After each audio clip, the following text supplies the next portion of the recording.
আসসালামু আলাইকুম প্রিয় দর্শক, নতুন বছর শুরু হয়ে গেল। 2025 সালে বাংলাদেশের পরিস্থিতিটা কি দাঁড়াবে? আমি যদি আরো সুনির্দিষ্টভাবে বলি, তাহলে প্রশ্নটা হলো এই যে এই আগামী একটা বছর এদেশের রাজনীতিটা কি হবে। কারণ আগামী এক বছরের রাজনীতিটা কি হবে তার উপর আমার ধারণা এদেশের ভবিষ্যতের অনেক কিছুই নির্ভর করবে। এই মুহূর্তে রাজনীতিতে কি হচ্ছে, এই মুহূর্তে রাজনীতি নিয়ে মানুষের মনে প্রধানত কি চিন্তাটা কাজ করছে, আমি মোটা দাগে যেগুলো বুঝি সেগুলো আপনাদের সঙ্গে একটু শেয়ার করি। প্রথম প্রশ্নটা হচ্ছে যে এই বছর কি কোনো জাতীয় নির্বাচন হবে, নাকি এবছর ডক্টর ইউনূসের এই অন্তর্বর্তীকালীন সরকারই চলতে থাকবে। দুটো প্রসঙ্গ কিন্তু। ডক্টর ইউনূসের অন্তর্বর্তীকালীন সরকারের বয়স এর মধ্যে 5 মাস পার হয়ে গেছে। তো 5 মাসে তারা যা করেছে, যখন আপনি বলবেন যে আগামী একটা বছর ডক্টর ইউনূসের সরকারই থাকবে, তখন লোকজন কিন্তু ভাবতে থাকবে যে এই 5 মাসে তারা যা করেছে এমন কিছুই তারা করার চেষ্টা করবে, কারণ এটাই তারা পারে, তারা এতটুকুই পারে। তো তারা এই 5 মাসে এমন কিছু কি করেছে যাতে দেশের মানুষ তাদের উপর বিরাট খুশি। একটা ঘটনা ঘটেছে, আমি যদি গত 5 মাসের কথা ধরি, বাংলাদেশের মানুষের মধ্যে সবচেয়ে বড় যে প্রাপ্তিটা সেটা কি, সেটা হলো শেখ হাসিনার অনুপস্থিতি। আওয়ামী লীগের যে অবাধ লুটপাট চলছিল তার অনুপস্থিতি, এটা হলো মানুষের জন্য একটা বড় প্রাপ্তি। আবার পাশাপাশি আরেকটা পয়েন্ট কিন্তু আসে, তারা বলে, অনেকে আমি এরকম বলতে শুনেছি যে ওনারা বলেন যে হ্যাঁ ঠিক আছে, তারা অবাধ লুটপাট করেছে, কিন্তু লুটপাট করার পরও আমরা যা পেয়েছি সেটাই কি আমরা পাচ্ছি? তারা লুটপাট করেছে সর্বক্ষেত্রে, তারা বাজার থেকে লুটপাট করেছে, তারা আইন শৃঙ্খলা থেকে লুটপাট করেছে, তারা উন্নয়ন কর্মকাণ্ড থেকে লুটপাট করেছে, সব জায়গায় লুটপাট করেছে। কিন্তু একজন সাধারণ মানুষ ওই সকল ক্ষেত্রে আমরা কি আগের চেয়ে অনেক ভালো আছি? উন্নয়ন কর্মকাণ্ড তো কিছু তো হচ্ছিল। আপনি যখন ঢাকার বাইরে যাবেন, বিভিন্ন হাইওয়েতে দেখবেন প্রতিটা বাজারে তারা একটা ফ্লাইওভারের মতো করে দিয়েছিল। যে কাজগুলো তখন শেষ হয়েছিল তো হয়েছিল, যেগুলো অসমাপ্ত ছিল সেগুলো কি এই 6 মাসে সমাপ্ত হয়েছে, অথবা কাজগুলি কি থেমে যায়নি? এই সমস্ত প্রশ্ন কিন্তু আসছে। তাহলে যখন এগুলো আসবে, তখন মানুষ যখন তুলনা করবে, সেই তুলনায় কিন্তু এই ডক্টর ইউনূসের অন্তর্বর্তীকালীন সরকার খুব যে এগিয়ে আছে তা কিন্তু বলা যাবে না। এখন যদি আপনি মানুষকে বলেন যে এই সরকার আরো 1 বছর, আরো 1.5 বছর থাকবে, তাহলে মানুষকে সেইভাবে আনন্দিত হবে? তার চেয়ে বরং যদি মানুষ এটা ভাবে যে আমরা একটা নতুন সরকারের কাছে আসি, যে সরকারকে আমি নির্বাচন করব। কারণ বর্তমান যে সরকার আছে এটা কিন্তু ডক্টর ইউনূস নিজেই বলেছেন এটা ছাত্ররা নির্বাচন করেছে। এবং ছাত্র কারা? সেই ছাত্রদের সংখ্যা কিন্তু আমরা তাদের চেহারা কিন্তু দেখছি, এই 10-12 জন ছাত্র। এবং এই 10-12 জন ছাত্রের কর্মকাণ্ড আমরা দেখছি, সেটা দেখেও যে আমরা খুব একটা আনন্দিত হচ্ছি সেরকম মনে করা যাবে না। কিন্তু ওদের মধ্যে একটা একে হুমকি দেওয়া, এটা বাতিল করা, একে ইতিহাস থেকে সরিয়ে দেওয়া, এই সমস্ত আচরণ তাদের মধ্যে আমরা বেশি দেখছি। তো সেক্ষেত্রে প্রশ্ন দাঁড়াবে এটাই যে আমরা কি তাহলে 2025 সালে একটা নির্বাচিত সরকার পাবো? আমরা কি এমন কোন সরকার পাবো যে সরকারটা জনগণের ভোটে নির্বাচিত হয়েছে? এটা বললে আবার কারো কারোর মধ্যে দেখে এক ধরনের চুলকানি তৈরি হয়। নির্বাচনের কথা শুনলেই চুলকানি আরম্ভ হয়ে যায়। তারা বলতে থাকে এত নির্বাচন করেন কেন? হ্যাঁ, আমি নির্বাচন করবো না, না করে আমি কি পাচ্ছি, না করে আমি কি পাবো? বর্তমান যখন দুঃসহ হয়ে যায়, বর্তমান সময় নিয়ে যখন মানুষের মধ্যে অস্বস্তি তৈরি হয়, তখন মানুষ কিন্তু বিকল্প কোনো একটা সময়ের কথা ভাবে। সেই সময় কি আসবে সেটাও তো চিন্তা করে না, কিন্তু তারা বিকল্প চায়, পরিবর্তন চায়। যেমনটি গত অগাস্টে হয়েছিল। আমরা শেখ হাসিনার পরিবর্তন চেয়েছিলাম। কেন চেয়েছিলাম? কারণ ওনার সময়টা আমাদের জন্য অস্বস্তিকর ছিল, বিরক্তিকর ছিল, পেইনফুল ছিল। আমরা ওনার পতন চেয়েছিলাম। আমরা কি জানতাম যে পতনের পরে আমরা কি পাবো? আমরা কিন্তু এটা হিসাব করিনি। আমাদের হিসাবটা ছিল আগে তো এই আপদ বিদায় হোক, তারপর দেখবো কি হয়, এর চেয়ে খারাপ আর কি হবে। এরকম ভেবেই কিন্তু মানুষ পরিবর্তনের জন্য বুকে রক্ত দিয়ে দেয়।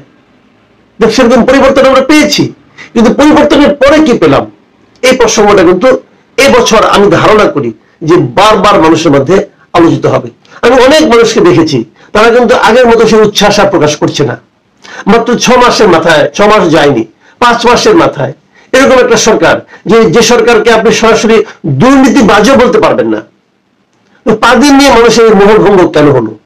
আপনি এমন একটা ক্ষেত্র দেখাতে পারবেন যে ক্ষেত্রে এই সরকারের সাফল্য মানুষ মানে মুখে মুখে উচ্চারণ করছে। কিছুটা হয়তো বলতে পারবেন অর্থনৈতিক খাতে, মানে ব্যাংকিং খাতগুলোতে, ব্যাংকিং খাত, ডলারের খাত, এই সমস্ত জায়গায় কিছু কিছু জায়গায় আপনি বলতে পারবেন যে না, আগের মতো অতটা লুটপাট হচ্ছে না, কিন্তু খুব মোটামুটি চলছে, অতটা একটু দম নেওয়ার মতো স্বস্তি পাওয়া যাচ্ছে।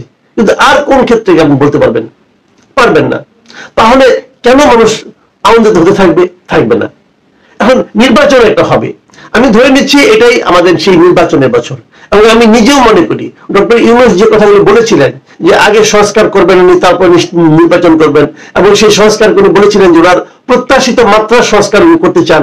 আমার মনে হয় যে প্রত্যাশিত মাত্রা সংস্কার করার পরও এই বছর নির্বাচন করা সম্ভব। যদি এই বছর নির্বাচন হয়, এবং আমার দৃঢ় বিশ্বাস এবছরই হবে, হয়তো অক্টোবর নভেম্বরের দিকে নির্বাচন হবে। যদি নির্বাচন এবার হয়, তখন আবার আরেকটা প্রশ্ন আসবে, সেই নির্বাচনে কে কে অংশ নেবে? আমরা আওয়ামী লীগ আমলে কি দেখতাম? আওয়ামী লীগ আমলে দেখতাম সবাইকে তারা নির্বাচনে অংশ নিতে বলতো, কিন্তু সবাই তার উপর আস্থা রাখতো না।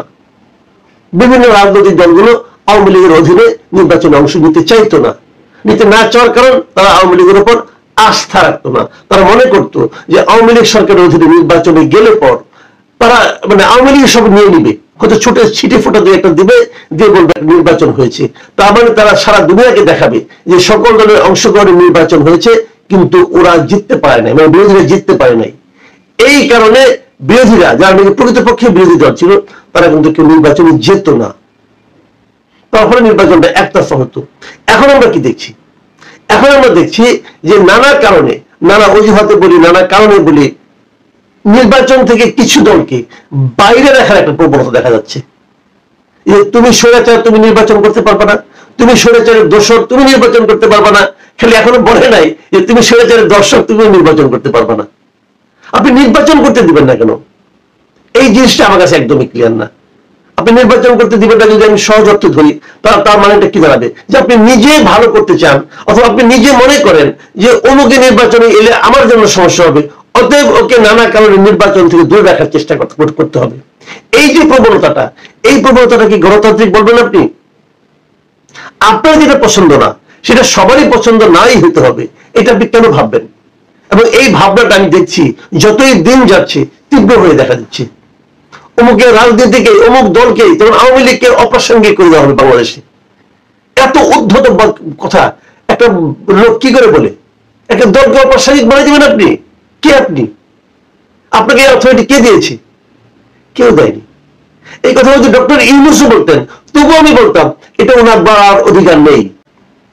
কারণ এই কোন দল অপ্রাসঙ্গিক হবে আর কোন দল চলবে, অথবা কোন দল মানুষের কাছে ভোট চাইতে পারবে, মানুষের কাছে সমর্থনের জন্য যেতে পারবে, এটা বলার মতো এখতিয়ার কোন একক ব্যক্তি বা গোষ্ঠীকে দেওয়া হয় নাই, পৃথিবীর কোথাও দেওয়া হয় নাই। সেটাই এখানে চলছে প্রবণতাটা। কারা চালাচ্ছে? আমরা দেখছি একটা গোষ্ঠী চালাচ্ছে। তো সেই গোষ্ঠী চালাবে কেন? চালাতে দেবেন কেন আপনি? এই সমস্ত প্রশ্ন, যেমন স্বৈরাচার, স্বৈরাচারের দোষর, এই সমস্ত এই যে ট্যাগ লাগিয়ে দেওয়াটা, এই ট্যাগ লাগিয়ে দেওয়াটা আমি পছন্দ করি না। কিন্তু আমি জানি আগামী একটা বছর এই ট্যাগ লাগানোর প্রক্রিয়াটা প্রচন্ড ভাবে চলবে। কালকে দেখলাম যে জাতীয় পার্টি তাদের সমাবেশ করতে পারেনি, ডিএমপি থেকে তারা মৌখিকভাবে পারমিশন নিয়েছে, কিন্তু পরে আর পায়নি। কেন পারবে না? তাহলে গণতন্ত্র থাকলো কোথায়? আমরা এই কথাটাই বলতাম যে ঢাকা শহরে একজন লোক একটা পার্টি জনসভা করবে, অথবা একটা ঘরের মধ্যে করবে, সেটা আপনি করতে দিতে হবে কেন? সেটা করতে দেওয়ার জন্য একজনের কাছ থেকে অনুমতি নিতে হবে কেন? পুলিশের কাছ থেকে অনুমতি নিতে হবে, পুলিশ ইচ্ছা দিল না, দিল না। তাহলে গণতন্ত্র কি ডিএমপির ইচ্ছা অনিচ্ছার উপর নির্ভর করবে? কেন? একই অজুহাত, কিন্তু যে অজুহাতগুলো আগের আমলে দেওয়া হতো, ঠিক সেই একই অজুহাত এখনো দেওয়া হচ্ছে। তাহলে প্রশাসন তো আওয়ামী প্রশাসনের মতোই চলছে, পুলিশ তো আওয়ামী পুলিশের মতোই চলছে। তো এই ধরনের প্রবণতা যদি চলতে থাকে, তাহলে কিন্তু আমরা মনে করি যত এই সমস্ত ঘটনা ঘটবে, তত আমরা গণতন্ত্র থেকে দূরে সরে যাব। আমি মনে করি, আমি নিজে সবার কাছে আমি প্রত্যাশা করি যে আগামী এই একটা বছর আমরা যেন মানুষের যে প্রত্যাশা, মানুষের যে চাহিদা, সেই চাহিদার প্রতিফলন যেন রাজনৈতিক দলগুলোর মধ্যে অথবা যারা সামনে আছেন তাদের আচার আচরণে ফুটে ওঠে। প্রিয় দর্শক, এই প্রত্যাশায় থাকলো। আগামী বছরটা কেমন আমাদের হবে এটা নিয়ে আমি আরো দু একটা অনুষ্ঠান হয়তো করবো, আমার প্রত্যাশার কথা আপনাদেরকে জানাবো। সেগুলো নিয়ে আবার কথা হবে। ভালো থাকবেন আপনারা। আল্লাহ হাফেজ।